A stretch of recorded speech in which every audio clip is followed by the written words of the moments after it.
This is Born Strategist, and in this video I'm going to be talking about Dead Space versus Resident Evil. Which do you prefer? Now, if someone were to ask me this question, I would have to think about it because I have played a little bit more Resident Evil than I have of Dead Space. Actually, I scratched that, a lot more Resident Evil than Dead Space. But if I had to pick between the two, I would definitely pick Dead Space over Resident Evil. And there's a lot of reasons for that. I think one of the most obvious ones is that if you compare the two stories of the individual franchises, I would definitely have to say that Dead Space is superior to Resident Evil. And the reason for that is that Resident Evil was once a survival horror franchise. And I guess the same argument can be made with Dead Space because it went more of an action-oriented route, in Dead Space 3. But nonetheless, I would definitely consider both to be, survival horror franchises. Not so much on Resident Evil side, but for the most part, that's what they are. Or at least, for Resident Evil, that's what they used to be. Now, with that said, when you look at the story, you look at the characters, and you look at the whole overall package, Dead Space definitely adheres to survival horror more so than Resident Evil. And just the story alone is leaps and bounds beyond, Resident Evil. Resident Evil's storylines are so nonsensical, it's ridiculous. They're so far-fetched and irritating, and it just does not intrigue me whatsoever. Hence the reason why I didn't get past the demo for Resident Evil 6. I tried playing through the demo twice with two different people. It just didn't work, and I had no interest in it. And you can kind of see that's the direction that Capcom wants to go now. They want to try to go that action-oriented route because they want to appease the Call of Duty audience.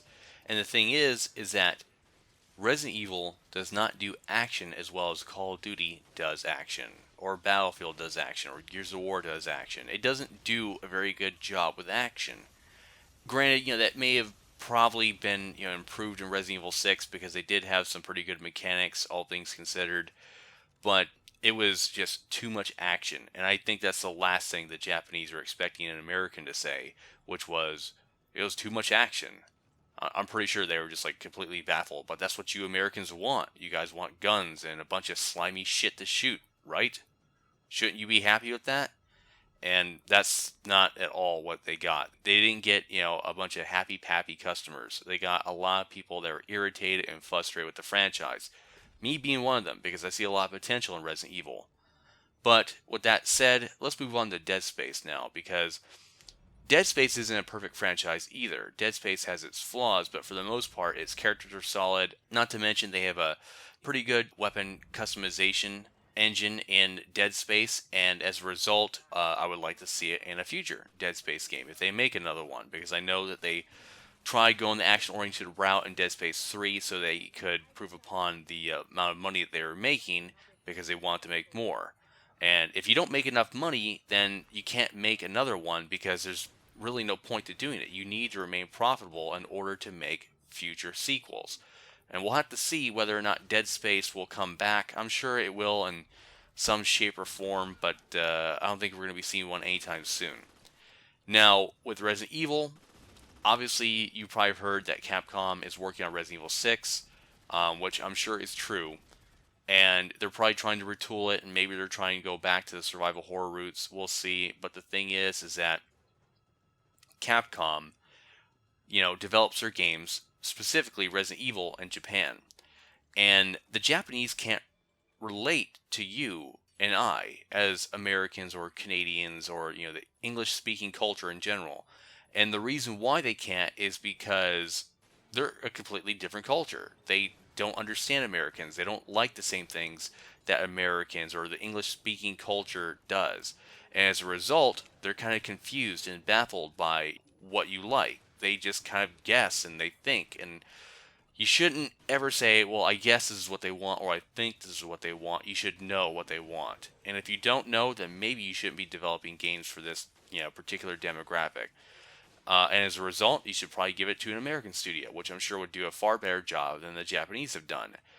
And I'm not talking about in terms of the quality, in terms of the aesthetics and mechanics, because I think they did a pretty good job, although it took them quite a long time, and I'm referring to Capcom, it took Capcom quite a long time to figure out, hey, people don't particularly care for having their feet glued to the floor while they shoot. People like to move and shoot at the same time. Go figure. But it took them a couple of years to get their act together, but they finally managed to introduce that, I believe, in Resident Evil Revelations, which wasn't a bad game, but it wasn't exactly the next evolution of Resident Evil. I mean, they kind of went back to the survival horror route, and they improved upon the mechanics a little bit, but it wasn't enough to really improve upon the formula that was Resident Evil. They still need a drastic change for the betterment of everyone. Now, with Dead Space, they've been pretty consistent with survival horror with the exception of Dead Space 3. It hasn't been all that consistent with survival horror in that game simply because they want to appease a demographic that prefers action more so than horror. And don't get me wrong, I like action as much as the next guy, whether it be in games or movies. But if you're going to bring action to either, a game or a movie, it better be top-notch action. And for me at least, I can't say that I've seen a lot of top-notch action in either Resident Evil or Dead Space.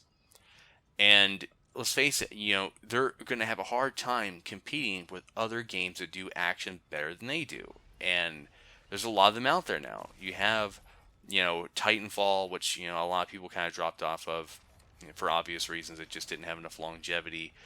You have Call of Duty, and that comes out every single year.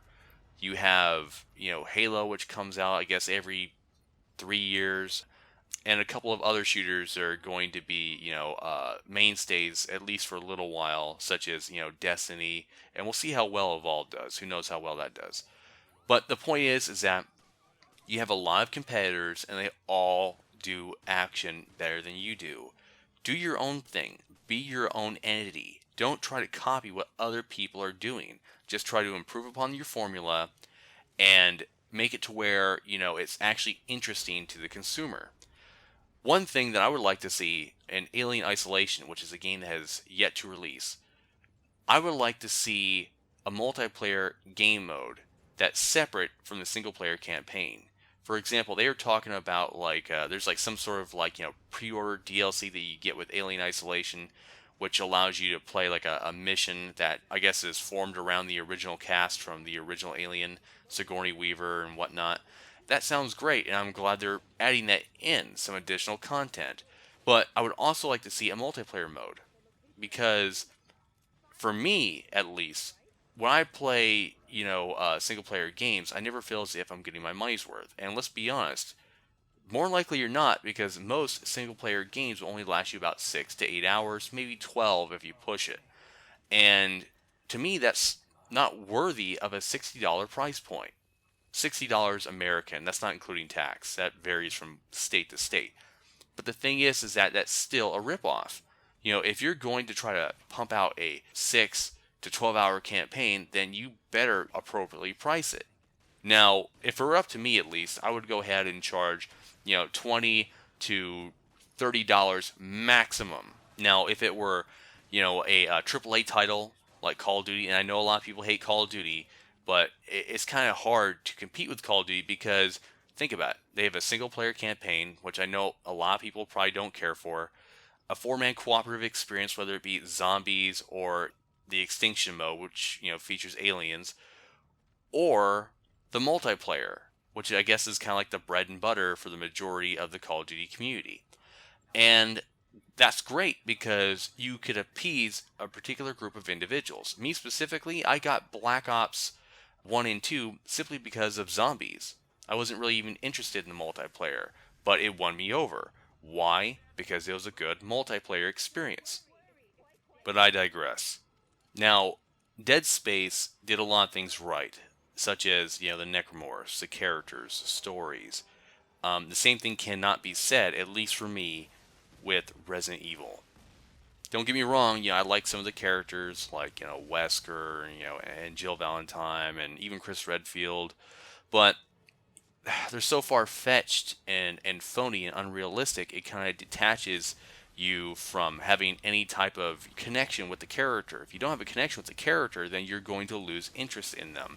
And that's what's happened with Resident Evil, at least for me. because I never gravitated towards Resident Evil because of its, award-winning, acting or storytelling, because it doesn't have it. But that's something that Dead Space does have. Now, don't get me wrong, I'm not saying that, Dead Space has a great story, because it doesn't. But it's definitely leaps and bounds above Resident Evil. And as a result of that, as well as, the mechanics, the weapon customization, the enemies, the characters, the whole overall package, is why I prefer Dead Space more so than Resident Evil. With that said, which do you prefer? Dead Space or Resident Evil? Let me know in the comments. Until next time, thanks for watching. And for more objective reviews, strategy guides, commentaries, and more, stay tuned to this channel.